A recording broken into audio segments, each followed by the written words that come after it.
If your report freezes every time someone clicks a slicer, there's a good chance this is the reason. Bidirectional relationships are not always wrong, and a single one will not automatically destroy your report. The mistake is using them without understanding how they change the entire model. Relationships are filter propagation paths. With a standard single-direction relationship, the product dimension filters the sales fact table. The filter has a clear starting point, a clear direction, and a clear destination. Now imagine that the report contains two slicers, customer and product. The business expects the product slicer to show only products purchased by the selected customers. But with single-direction relationships, the customer filters sales. And the filter stops there. It cannot continue backwards into the product dimension. So someone changes the relationship from single to both.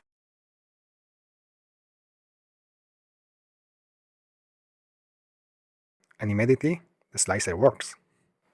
That is why this setting is so tempting. But you did not change only one slicer.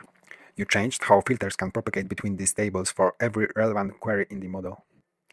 Customer can now filter sales, and the remaining sales rows can filter product. Every visual and measure using that part of the model can now experience this behavior. Now let's look at what changed under the surface. With one directional filtering, the engine follows the predictable route. With bidirectional filtering, additional tables can participate in the filter context. As the model grows, this interaction became more difficult to predict. Does both always make a report visibly slower? No. In a tiny demo model, the difference may be impossible to notice. But bidirectional filtering can increase query complexity, so test the actual report with realistic data. Performance Analyzer records how long visuals take to load, including reloads caused by slicers interactions.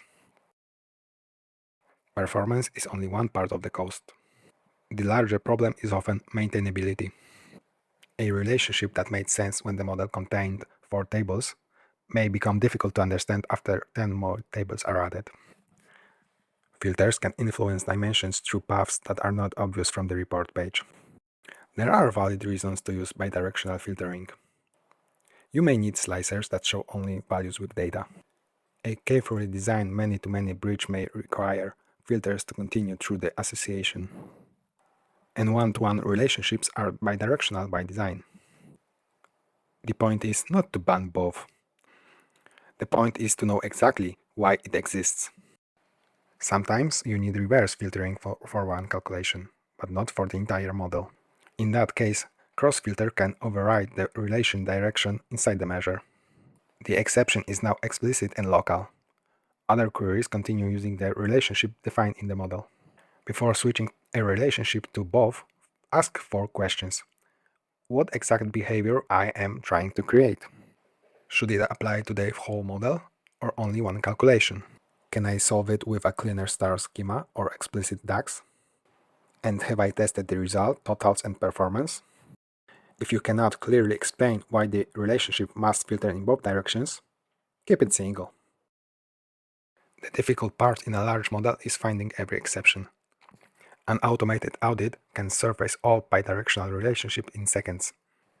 It does not mean every result is an error. It gives you a focused review list and lets you ask whether every relationship is truly justified.